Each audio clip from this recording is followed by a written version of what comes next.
Hola, muy buenas tardes a todos. Mi nombre es Carmen Gómez García, soy especialista en medicina familiar y comunitaria. Trabajo en un pueblecito de Málaga que se llama Vélez Málaga y lo primero de todo lo que quiero hacer es daros las gracias a todos por compartir esta tarde con todos nosotros. Es un verdadero honor para mí daros la bienvenida a Diabetes City, un lugar donde el cero en diabetes realmente importa. Un lugar donde podéis recorrer las calles de Diabetes City y podéis encontrar remedios, recomendaciones y consejos no solo para los profesionales que tenemos verdadero interés en la diabetes, sino en lo que soy más importante, que es las personas con diabetes. Tengo también el placer de abrir la sesión en el Club Social con esta webinar, Más allá del diagnóstico. Y para ello cuento con la inestimable colaboración de una persona que está verdaderamente implicada en el tema de diabetes, que es José Manuel García. Es miembro de la Asamblea de la Federación Española de Diabetes y presidente de la Federación Gallega de Asociaciones de Diabetes. Recordaros que a lo largo de la sesión podéis enviar preguntas que luego intentaremos responder al final de la sesión. Y sin más dilación, podemos empezar.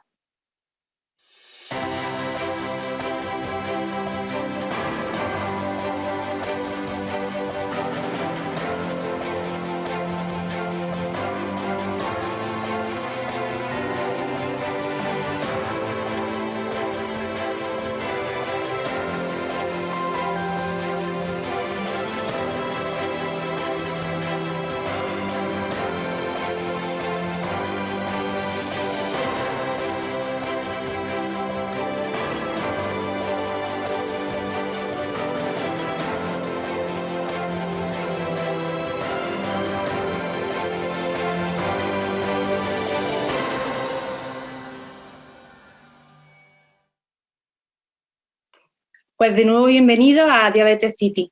La webinar que vamos a desarrollar hoy es en este club social, va a ser Más allá del diagnóstico. Tengo diabetes, ¿y ahora qué?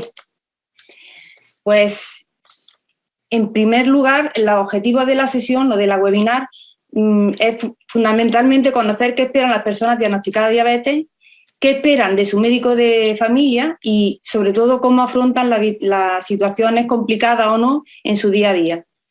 Intentaremos dar una serie de recomendaciones y consejos una vez que se ha hecho el diagnóstico. Y vamos a recalcar sobre todo la importancia que tiene el seguimiento de esta enfermedad, de la enfermedad de la diabetes. Y cuáles son las pruebas necesarias que habría que hacerle y cuáles son los controles analíticos que se desarrollarán a lo largo de toda la vida del paciente. En principio, lo que vamos a ver cuando a un paciente se le diagnostica la diabetes es ¿qué es la diabetes? Pues la diabetes es una enfermedad crónica, porque es una vez que se diagnostica la enfermedad es para toda la vida, crónica y progresiva. Eso significa que poquito a poco va a desarrollarse la enfermedad y que en principio tenemos que cuidarnos muy bien porque si no vamos a tener una serie de complicaciones. ¿Y qué es la diabetes? Pues la diabetes es una elevación anormal de la glucemia en la sangre. ¿Cómo lo diagnosticamos los médicos? Pues lo diagnosticamos los médicos mediante una analítica de sangre. No nos sirve para hacer el diagnóstico con un test de glucemia pinchado en el dedito. Lo hacemos siempre con diagnóstico en sangre. Bien por una glucemia en ayunas, bien por una hemoglobina glicosilada. La hemoglobina glicosilada, lo que nosotros los médicos llamamos, es la media de la hemoglobina, del azúcar que hemos tenido, del nivel de azúcar que hemos tenido en sangre en los 3 últimos meses. Eso es lo que llamamos nosotros la hemoglobina glicosilada.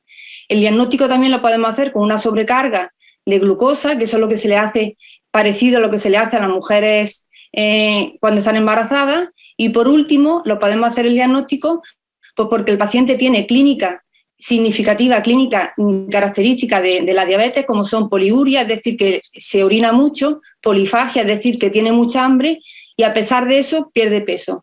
Pues este paciente tiene clínica que nos está diciendo que el paciente tiene diabetes y además le hacemos una analítica de sangre y está por encima de unos valores determinados, que en este caso sería más de 200, pues consideramos que el paciente tiene diabetes. ¿Cuántas clases de diabetes hay? Porque muchas veces os preguntáis, ¿la diabetes que tengo, doctor, qué es? ¿La diabetes buena o la diabetes mala? Pues existen, en principio, hay 4 tipos de diabetes.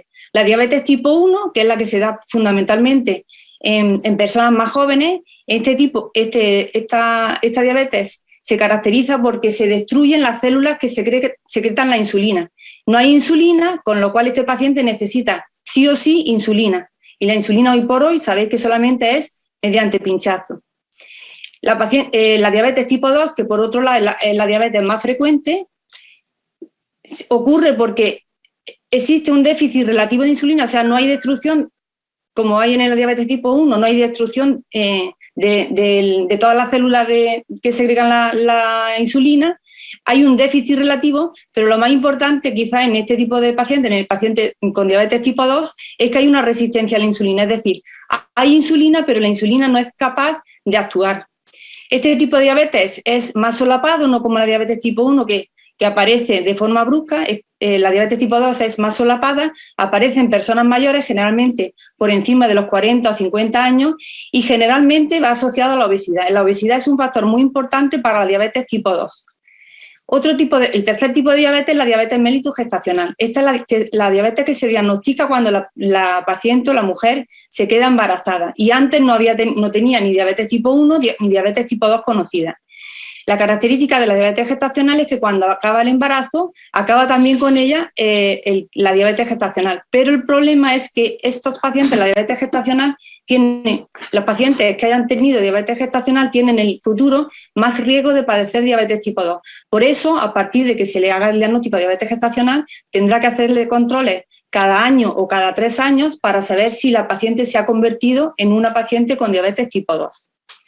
Y por último, el cuarto tipo de diabetes son otro tipo de diabetes. Ahí es como un cajón desastre que tenemos metido, pues diabetes debida a problemas en el páncreas, a tratamiento, por ejemplo, del HIV, a tratamiento con corticoides, etcétera, etcétera. Pero como yo digo, la diabetes más frecuente es la diabetes tipo 2. ¿Y por qué tengo yo diabetes? ¿Por qué me ha tocado a mí, doctor? Pues hay una serie de factores de riesgo que hacen que tengan más posibilidad de padecer diabetes. Y estos son antecedentes familiares de primer grado, o sea, padre, madre y hermano. Si tu padre, madre o hermano tienen diabetes, tú tienes más posibilidades de padecer diabetes en el futuro. También es otro factor de riesgo tener sobrepeso o incluso la falta de ejercicio. O sea, personas que son sedentarias tienen más riesgo de padecer diabetes en el futuro que las que no lo son. Son también factores de riesgo para padecer diabetes aquellas personas que tengan hipertensión, que tengan el colesterol alto o, como hemos dicho, pacientes que sean obesos. Hay otro grupo de pacientes que también tienen más riesgo de padecer diabetes, que son lo que llamamos prediabetes, que son aquellos pacientes que tienen niveles muy próximos a padecer diabetes, que decimos nosotros, tenga cuidado con la dieta y haga mucho ejercicio, tenga cuidado, no tome mucho azúcar, empiece con sacarina, etcétera, etcétera, porque están casi a punto de ser diabéticos, pero de momento no lo son. Pues este grupo de pacientes también tiene riesgo de desarrollar diabetes en el futuro. Como hemos dicho, la diabetes gestacional. También hay medicamentos que aumentan los niveles de azúcar, como por ejemplo muchos utilizáis los corticoides suben los niveles de azúcar, y luego hay también razas de alto riesgo de padecer diabetes que son fundamentalmente razas de sudamericanos. Y otro factor muy importante para padecer diabetes es la edad, porque es como si el páncreas se fuera gastando y le costara trabajo de todas las personas que tienen todo el factor de riesgo, le cuesta trabajo segregar insulina. Y entonces pueden padecer a partir de los 45 años diabetes tipo 2. Por eso se dice que todo paciente por encima de 45 años, o hay sociedades que a partir de ese año dicen que incluso a partir de los 35 años es necesario hacerse un análisis de azúcar para saber si el paciente tiene diabetes o no. ¿Y qué consecuencias tiene para el futuro el que yo tenga diabetes? ¿Qué complicaciones puedes tener? Pues las complicaciones pueden ser de dos tipos, lo que llamamos los médicos llamamos complicaciones crónicas o complicaciones agudas. Las complicaciones crónicas afectan a los grandes vasos, fundamentalmente al corazón en forma de angina de pecho o de infarto, afectan también al cerebro en forma de infarto cerebral, y también afecta a los pequeños vasos, fundamentalmente al ojo, por eso es muy importante la revisión en el ojo, afectan también al riñón, por eso hay que tener controlado también mediante analítica el riñón, También afectan a los nervios. Esto significa que puede haber disfunción digestiva, disfunciones vesicales, disfunciones de tipo sexual, alteraciones en la marcha, etcétera, etcétera. Y otra cosa muy importante también es que afectan al pie diabético. Ya veremos lo que es. Y luego lo que llamamos nosotros complicaciones agudas, que pueden ser porque baja mucho el azúcar, lo que son la hipoglucemia, o porque sube mucho el azúcar, son las hiperglucemias. Y pues esto porque es debido, la aguda porque son debido, pues esto es fundamentalmente debido a alteraciones, porque me equivoco de la medicación, no me tomo medicación suficiente, o porque hago menos o más ejercicio, o porque me pongo más o menos insulina, porque como más o menos. O sea, todos estos son fundamentalmente debidas a alteraciones a problemas que hemos tenido con la medicación, con la dieta o con el ejercicio. Y también es muy importante para estas complicaciones agudas, por ejemplo, la ingesta de alcohol o de drogas, que eso afecta mucho al comportamiento del azúcar. Y una vez que mi médico me ha dicho que tengo diabetes, ¿qué controles debo de seguir? Y sobre todo, ¿quién se va a hacer cargo de mí? Pues se va a hacer cargo de ti fundamentalmente tu médico de familia y tu enfermero. Son dos personas claves en el proceso de tu enfermedad, porque, como hemos dicho, la enfermedad crónica es para toda la vida y este acompañamiento será para toda la vida. Y aparte de tu médico de familia y tu enfermero, pues influirán pues todas las personas que sean necesarias. Pues, por ejemplo, el oftalmólogo, por ejemplo, el cardiólogo, el trabajador social, el enfermero de enlace. Todas estas personas están a disposición de cuidarte en todo momento. En el momento de diagnóstico, ¿qué es lo que tenemos que hacer? Pues en la consulta médica, el médico tiene que confirmar que realmente tienes diabetes, o sea, que tienes el azúcar elevado en sangre. Y esto generalmente, como hemos dicho, los métodos para hacer el diagnóstico es mediante analítica.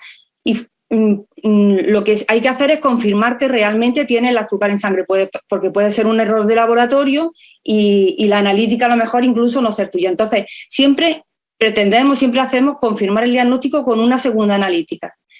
Y una vez que hemos confirmado el diagnóstico con una segunda analítica, lo que hacemos es una revisión inicial para saber de dónde partimos. Pues a ver cómo está el riñón, cómo está el corazón, cómo tiene la tensión, cómo está el colesterol, etcétera, etcétera. Y si es necesario, empezar con medicación. Muchas veces se empieza con dieta y ejercicio, porque la dieta y el ejercicio son los pilares fundamentales de la enfermedad. Y haciendo un correcto ejercicio y una dieta adecuada, muchas veces no necesitamos ni empezar con medicación. Pero probablemente el médico decida empezar con la medicación. Y una cosa muy importante que también hará el médico es derivar a la consulta de enfermería, porque enfermería será la persona que se encargue de hacer la educación en diabetes. Te enseñará poquito a poco en qué consiste la diabetes, cuáles son los cuidados que tienes que hacer fundamentalmente con la dieta y el ejercicio. Es muy importante hacer la valoración de los pies, enseñarte a cómo tienes que mirar los pies, cómo tienes que inspeccionarlos, cómo tienes que cortarte la uña. Todo esto es muy importante y es labor de enfermería. Y luego, por supuesto, también tendrá que hacer un control del peso y la talla, porque hemos dicho que es muy importante el peso en el paciente con diabetes. Tendrá que medirte el perímetro abdominal, porque sabéis que la grasa abdominal es la que más peligrosa es para las complicaciones de la diabetes, y tendrá que tener un control de la tensión arterial. ¿De acuerdo? Y esto es en el momento del inicio. En el momento del inicio, si el médico decide que el paciente tiene que empezar con insulina, los controles de enfermería tendrán que ser el contacto tiene que ser incluso diario, sobre todo la primera o la segunda semana. Y luego se irán espaciando en función de los conocimientos que el propio paciente tenga de su enfermedad o de las necesidades que tenga el paciente. Hay muchos pacientes que en una semana, en 2 semanas, saben casi más de la enfermedad que el propio médico, pero si el paciente necesita tener contacto a diario, pues tendrá contacto a diario. O sea que por eso no hay que preocuparse en absoluto. Y luego, a lo largo de toda la vida, pues la consulta médica tendrá que ser como mínimo 2 veces al año. Y la consulta de enfermería será como mínimo 4 veces al año. O sea que cada 3 meses es aconsejable que el enfermero pues esté pendiente de lo que ocurre al paciente con diabetes. ¿Y qué hará el enfermero cada 3 meses? Pues cada 3 meses tendrá que valorar si existen hiperglucemia o hipoglucemia. Las hipoglucemias son muy importantes siempre comentarlas tanto al médico como al enfermero, porque en función de si tiene o no hipoglucemia habrá que hacer modificaciones, bien en el tratamiento, bien en el ejercicio o bien en la dieta. Habrá que valorar el autoanálisis si el paciente tiene está con tratamiento con insulina, porque el autoanálisis sabéis que es el control que se hace mediante el glucómetro, o sea, mediante la determinación del azúcar en el pulpejo del dedo, pero eso solamente está indicado para pacientes que tienen tratamiento con insulina o un fármaco que puede producir hipoglucemia. Afortunadamente, hoy en día hay muchos fármacos que ya no producen hipoglucemia, con lo cual no es necesario hacer el autoanálisis como antiguamente se hacía. Por eso muchos pacientes acuden a la consulta y me dicen, doctor, es que a mí no me recetan las tiras. Y es que realmente hoy en día hay fármacos que, como no producen hipoglucemia, pues no hay que tener el control tan estricto como se tenía antes con los fármacos antiguos que existían. Y con la insulina, por supuesto, hay que hacer autoanálisis. También el enfermero tendrá que controlar el cumplimiento de la dieta, si ha habido algún problema con la dieta, si hay algún problema con el ejercicio o con la medicación. Tendrá que hacer de forma trimestral el control del peso, del perímetro abdominal, o sea, con lo que emite de la barriga, y de la tensión arterial. Cada 6 meses tendrá que solicitar la analítica para que luego el médico vea cómo están los valores para ver cómo está el riñón, el colesterol, etcétera, etcétera.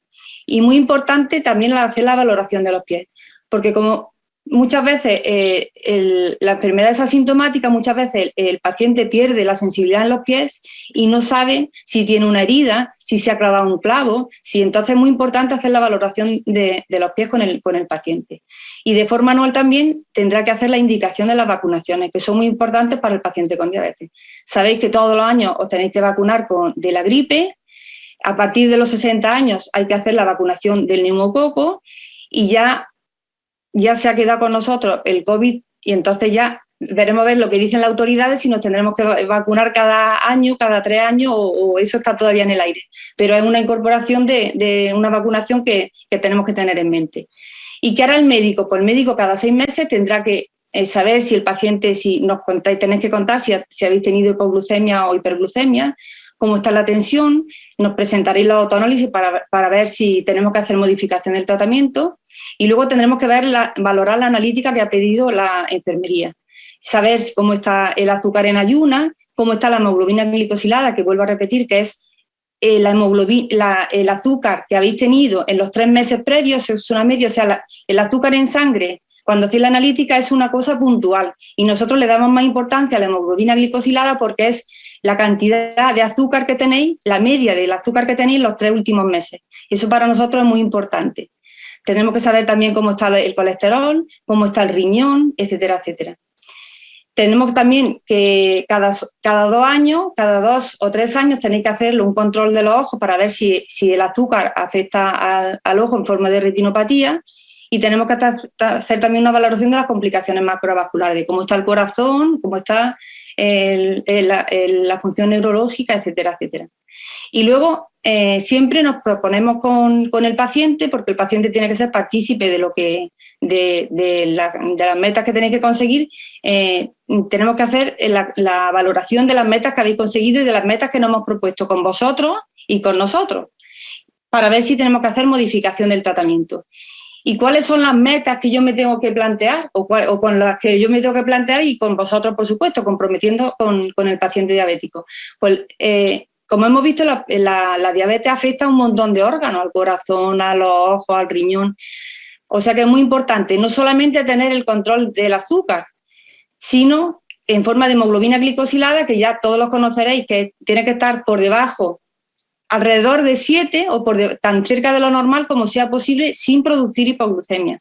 O sea que tenemos que tener controlado el azúcar mediante la hemoglobina glicosilada, el azúcar en ayunas, esto sobre todo para pacientes con diabetes, en ayunas sabéis que tiene que estar por debajo, en ayunas o antes de la comida tiene que estar por debajo de 130 y 2 horas después de la comida por debajo de 180, esto para pacientes como digo, con insulina, pero también tenemos que marcarnos objetivos o metas para el control de la tensión arterial. ¿Y cuál sería nuestra meta? Pues en principio, de forma general, para todos los pacientes, la tensión arterial debería de estar por debajo de 14,9, ¿vale?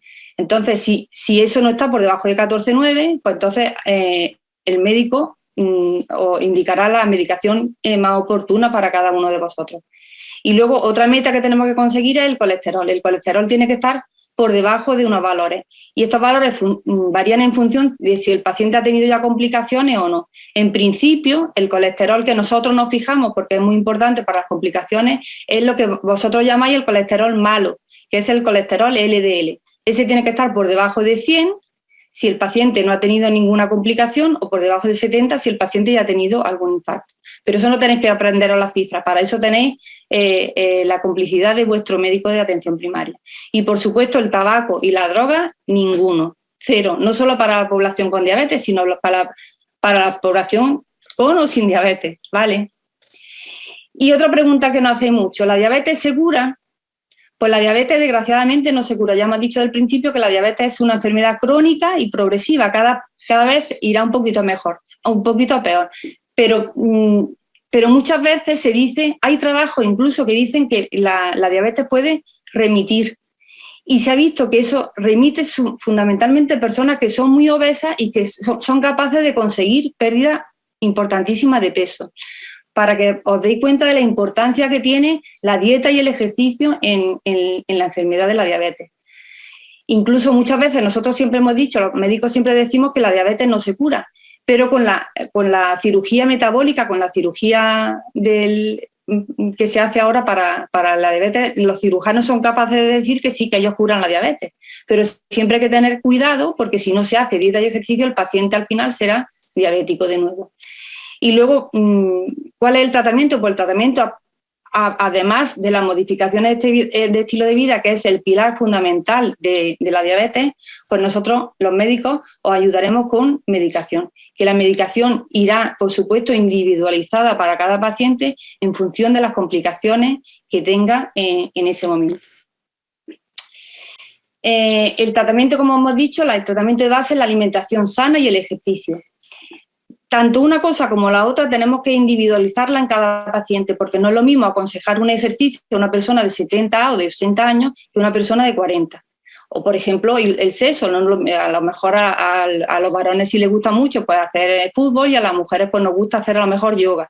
Hay que tener en cuenta las preferencias del paciente, porque si el paciente no le podemos obligar a hacer un ejercicio, porque si no, al final no lo hará, sino tenemos que ver cuáles son las preferencias del paciente para aconsejarle el que más se adecue a sus preferencias. ¿Y cuál es la finalidad de la alimentación sana y el ejercicio? Pues conseguir y mantener, que muchas veces no es conseguir, sino mantener, que es lo que realmente cuesta trabajo, es mantener el peso que hemos acordado tanto el médico como el paciente. Conseguir la hemoglobina glicosilada que hemos dicho, por debajo de 7, por debajo de 6,5, por debajo de 8, la que cada paciente con su médico considere oportuna. Las tensiones y el colesterol las tenemos que tener también controlados. Y luego, ¿todo esto para qué? Pues para prevenir y retrasar las complicaciones de la diabetes, ¿vale? Y siempre evitando la hipoglucemia. Siempre que haya una hipoglucemia, como he comentado anteriormente, hay que comentárselo tanto al médico como al enfermero para hacer las modificaciones que consideremos más oportunas. ¿Y qué dieta tengo que hacer? Pues la dieta los españoles lo tenemos muy claro, porque la dieta mediterránea es la que se aconseja para evitar las complicaciones cardiovasculares en pacientes con diabetes. ¿Y cuál es la dieta mediterránea? Pues la dieta mediterránea se basa fundamentalmente en legumbres, en verdura. El aceite de oliva es esencial en la dieta y también la fruta y los frutos secos. Son muy importantes para que el paciente no tenga en el futuro complicaciones cardiovasculares. ¿Y qué hacemos con el ejercicio? Pues el ejercicio igual adecuarlo a cada paciente, y lo que se aconseja es no estar 2 días seguidos sin ejercicio, o sea que hacer por lo menos un día sí y otro no hacer ejercicio. Lo ideal sería hacer 40-45 minutos del ejercicio que más nos guste al día y por supuesto adecuado a cada paciente. A lo mejor el paciente con 80 años el ejercicio que puede hacer es o yoga o tai chi o simplemente mover los brazos en el sillón. Eso se considera ejercicio, ¿vale? Entonces adecuarlo a cada paciente. Y ya por último hablar un poquitín de la tecnología de diabetes. Como es verdad que cada vez los pacientes estáis más interesados en eso, informar en qué páginas web me puedo coger y aplicar, qué app me cojo para la diabetes. Y es verdad que hay muchísimas páginas web, no solamente para los profesionales, sino también para vosotros los pacientes, pero tenéis que tener en cuenta que estén validadas por sociedades y que estén validadas también por agencias de calidad. porque sabéis que en Internet hay muchas falsas noticias que muchas veces, por ejemplo, hay muchas páginas que dicen la diabetes se cura. Entonces tenéis que tener cuidado en meteros en páginas web que realmente que sean validadas por sociedades de la agencia de calidad. Y luego pueden ayudar mucho en la evolución de vuestra enfermedad utilizar la app. Hay muchas apps que eso le podéis pedir consejo a vuestro médico, a vuestra enfermera, porque hay muchas apps de nutrición que os enseñan cómo, pues lo que podéis comer, lo que no podéis comer. Hay muchas recetas, hay cómo preparar la alimentación para que sea más productivo la comida que hacéis.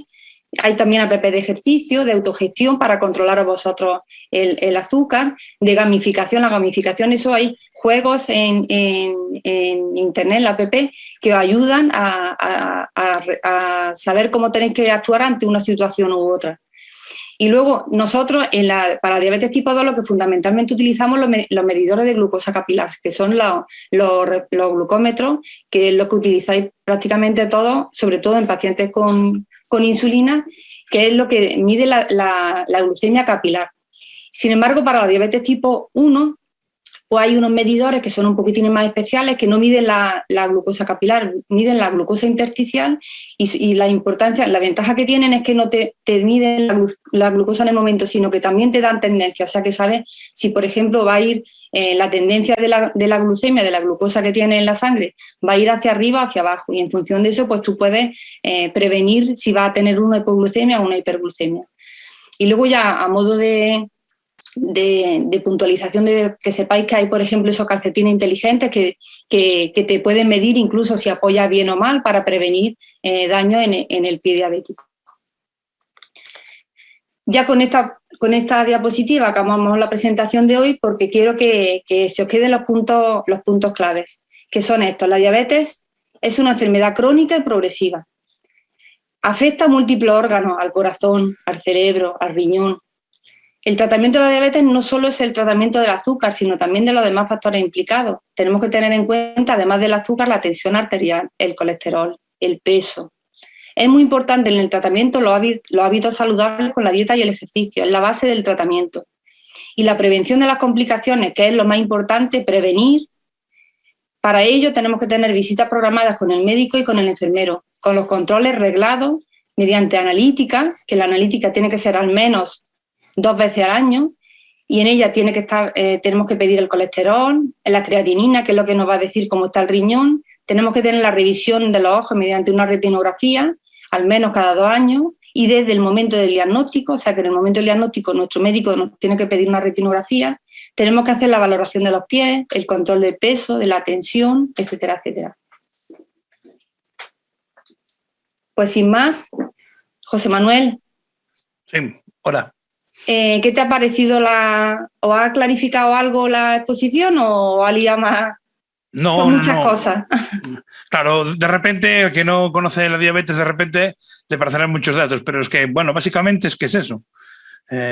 Por lo que los años que llevamos, yo en mi caso que llevo 10 años también con diabetes, pues está resumido ahí pues el 98% de lo que es la diabetes. Muy bien. La verdad que es que muchas veces los pacientes, cuando se le hace el diagnóstico de la diabetes, se quedan un poco en shock porque dicen, bueno, ¿y esto pues eso, por qué a mí? Esto es para toda la vida, esto es un... Y yo les digo muchas veces que es una enfermedad que bien llevada se lleva muy bien, no hay ninguna limitación, se puede hacer el ejercicio. Hay deportistas de élite que tienen diabetes y nadie sabe que tiene diabetes y están estupendamente controlados. Lo único que eso hay que tener mucho empeño en ser un poquitín metódico, en hacer eso, vida saludable fundamentalmente. Sí, claro, sí. Y ya no, sin ser deportista de élite también, el control de tu ejercicio y de la alimentación es fundamental. Y que después siempre te van quedando dudas y consultas, ¿sabes? Que voy a aprovechar que estás tú aquí y ya te las voy a hacer también un poco, si te parece bien. Ah, pues estupendo. Mira, yo normalmente, bueno, yo no, todos los que tenemos diabetes, normalmente nos miramos el nivel de glucosa muchas veces al día. sobre todo antes de comer.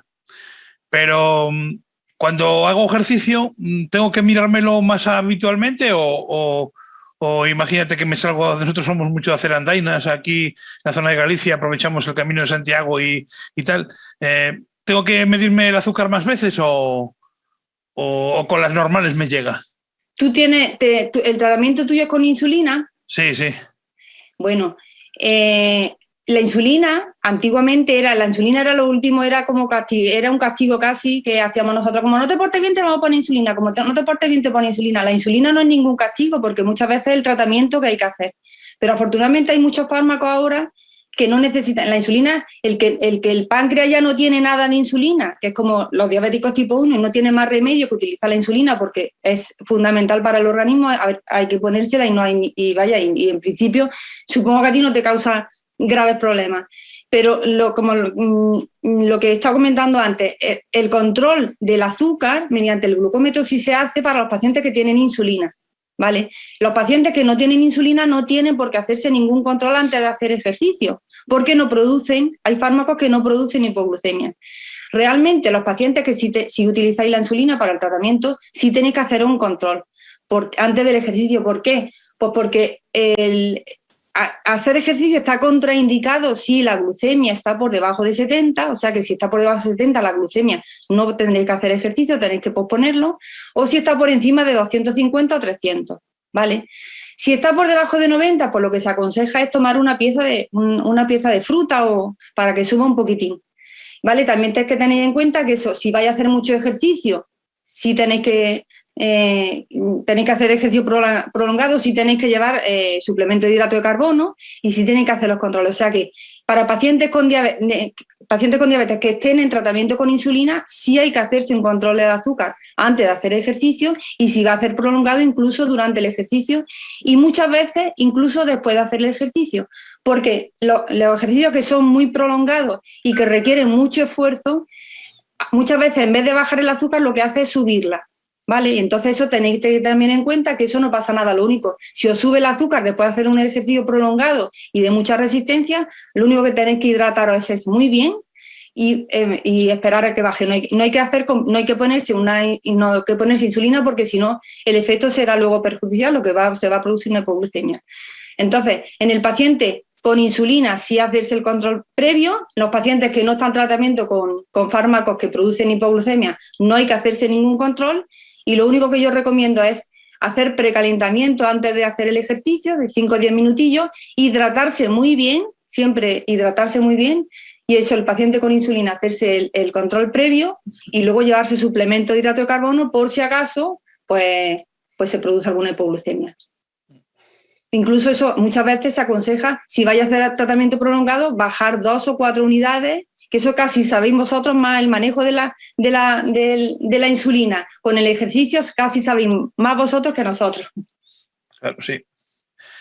Después también nos pasa una cosa muy habitual, que la gente tiene muchísimo miedo a las famosas hipoglucemias, ¿no? Al descenso de glucosa en sangre. Pero parece que no, a la subida parece que la gente no le tiene miedo. ¿Se puede uno desmayar si tiene el azúcar, la glucosa muy alta? Pues para que un paciente se desmaye con la glucemia muy alta tiene que estar muy, muy, muy, muy alta, que es lo que llamamos un coma hiperosmolar.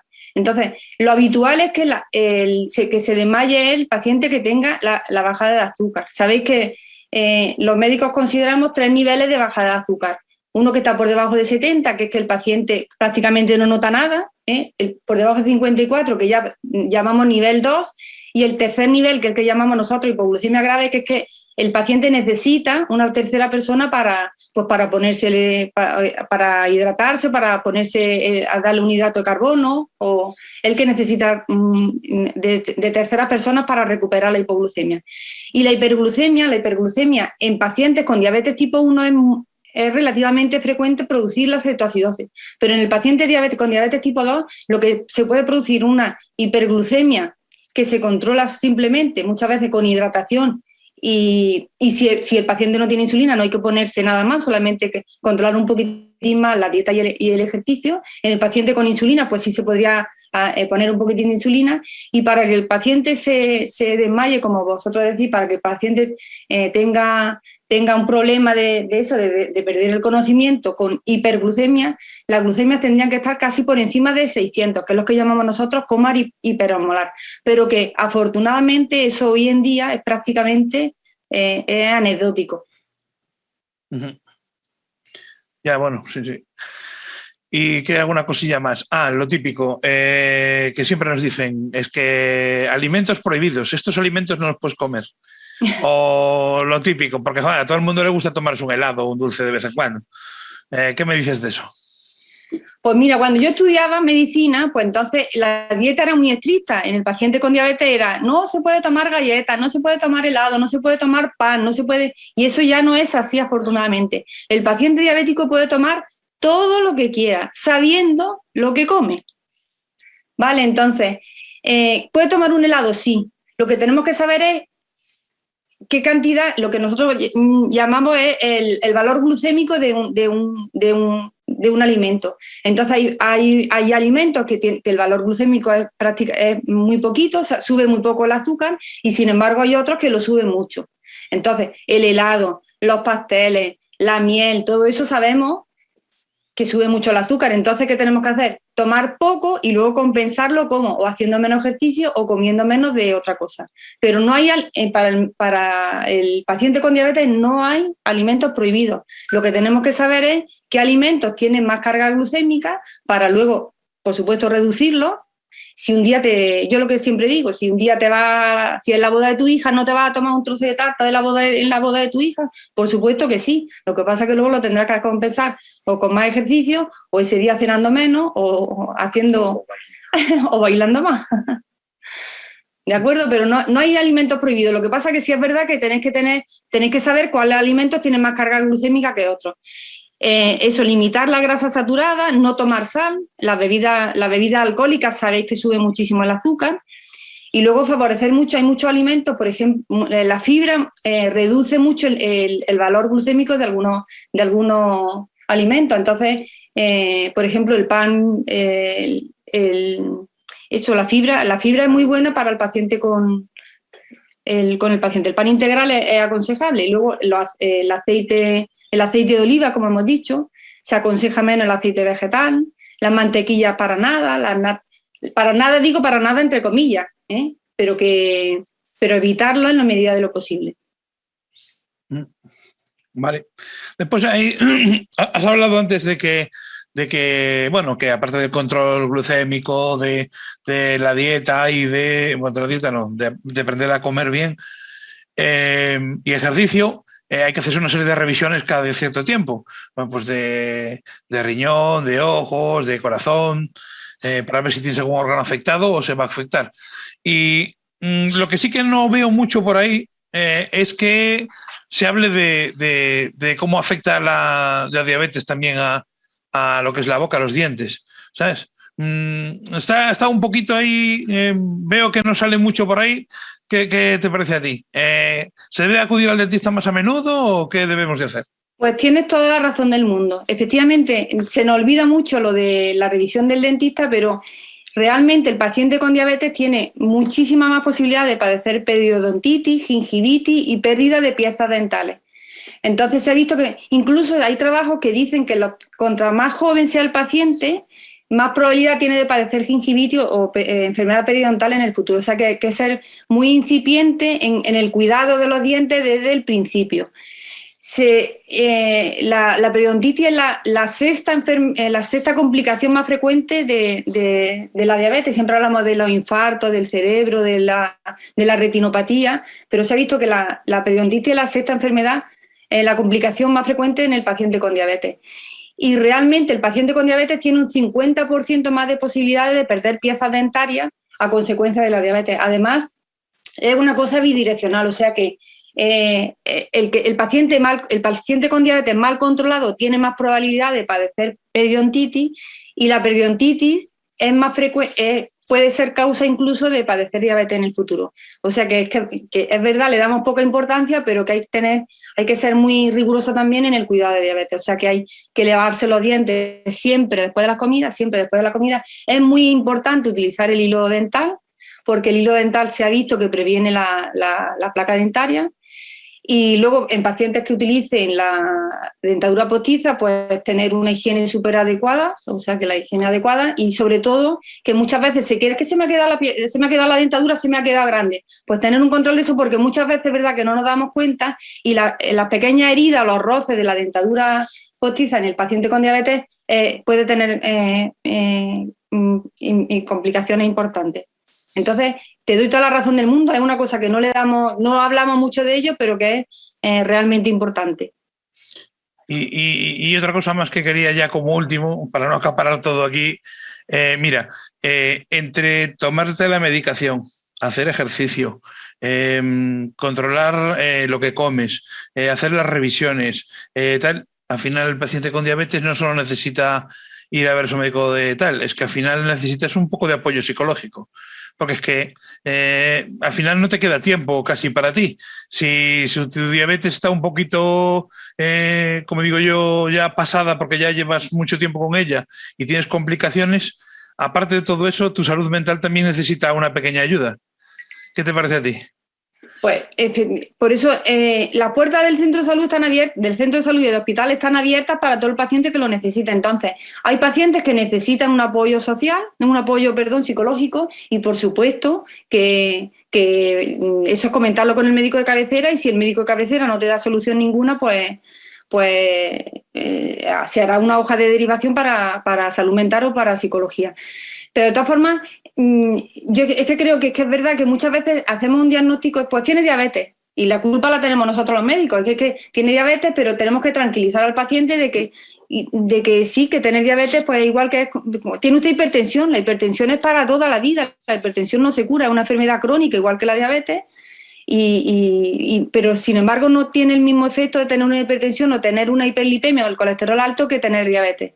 Yo siempre digo, es que hay que ver que tengo diabetes, digo, pero bueno, no tiene un cáncer, que un cáncer ya se sabe que de la diabetes, la gente se muere de diabetes por tenerla mal controlada, y se muere de infarto y de trombosis, de accidentes cerebrales. Pero no se muere nadie de tener la azúcar alta, es lo que yo digo. Entonces, teniéndola bien controlada con la dieta, el ejercicio y la medicación que sea más oportuna, pues de una hiperglucemia no se muere nadie. Lo que tenemos que tener controlada, pero efectivamente sí es verdad que hay gente que necesita apoyo social, pues porque no tiene apoyo familiar o porque no. Entonces, están todas las puertas abiertas para. Igual que la del cardiólogo, que la del oftalmólogo, que la de la disfunción sexual, muchas veces comentáis vosotros eso, que efectivamente hay pacientes con disfunción sexual que necesitan hablar con el psicólogo porque le afecta realmente, es una complicación de la diabetes. Entonces, por supuesto que el apoyo lo va a tener seguro, 100%. Bueno, pues, os acompañamos desde el inicio de la enfermedad hasta que acabéis con nosotros. Bueno, pues yo no tengo ninguna consulta más, Carmen. Muchas gracias porque ha respondido bien dentro de las expectativas que siempre tenemos, que siempre nos fiamos mucho de vosotros y al final, pues eso, nosotros controlamos mucho nuestra enfermedad, pero la guía tenéis que ser vosotros. Bueno, pero y vosotros tenéis cada vez una actitud muy, muy activa y además muy demandante, y eso nos agrada muchísimo porque al final el paciente es el que realmente, el conocedor de cómo se encuentra, y es verdad que antiguamente os dejabais mucho en manos del paciente, del médico y por lo que decía el médico, y vosotros sois parte muy activa. Y nos demandáis muchísimas cosas ahora, o sea que muchas veces llegáis vosotros a la consulta, doctor, que he visto he visto en internet tal cosa, y muchas veces nos obligáis a nosotros a estudiar más porque vais casi muchas veces por delante de nosotros, lo cual es una cosa de agradecer, porque es verdad que vosotros sois los más interesados en que están bien controlados. Sí, es cierto. Mira, pues estoy viendo las preguntas que nos habéis hecho llegar, y una de ¿por qué el tabaco es un factor de riesgo para la diabetes? Pues el tabaco es un factor de riesgo para muchísimas cosas y afortunadamente es una de las cosas que sí podemos controlar, porque, por ejemplo, no podemos controlar que nuestro padre o que nuestra madre sea diabética y entonces nosotros tenemos más probabilidad de ser diabéticos en el futuro. Y el tabaco sí es un factor de riesgo no solo para la diabetes, sino para muchas enfermedades como riesgo cardiovascular. El tabaco afecta a la microcirculación y entonces al final acaba siendo un factor de riesgo para padecer diabetes. Y el paciente con diabetes que fuma tiene mucho más riesgo de padecer infartos o complicaciones de otro tipo que el paciente de riñón, de corazón, de todo, que otro paciente que no fume. No sé si he aclarado mucho la situación. Otra pregunta que nos ha llegado es: llevo gafas desde hace muchos años y me han diagnosticado diabetes hace poco. Si me suben las dioptrías, ¿puede ser consecuencia de la diabetes? Pues no. La diabetes no afecta para nada a las dioptrías. La diabetes afecta a la retina. Entonces, por eso, desde el momento de diagnóstico, en el momento que el médico hace el diagnóstico de diabetes, os mandamos que hagan una retinografía, que es una foto de la retina, que es ver el ojo por dentro. Y es lo que se puede afectar o no en la diabetes. Y hay que tenerlo controlado porque la retinopatía es causa de ceguera en la diabetes. Entonces, si hay como hay muchas fases, como si dijéramos la retinopatía, la función nuestra es prevenir que el paciente quede ciego por la diabetes, que afortunadamente hoy en día es muy raro que el paciente quede ciego por la diabetes, porque hacemos controles, eso desde el momento de diagnóstico, y cada año, cada 2 años, incluso cada 3 años, según lo que veamos en la foto de la retina. Y entonces hay tratamientos preventivos, y por eso es también un factor importantísimo en el control de la diabetes el oftalmólogo, porque en el momento que detectemos cualquier patología, se deriva al oftalmólogo para evitar la ceguera en el paciente con diabetes. ¿Tenéis alguna otra pregunta? A ver si os animáis, todos los que estáis participando.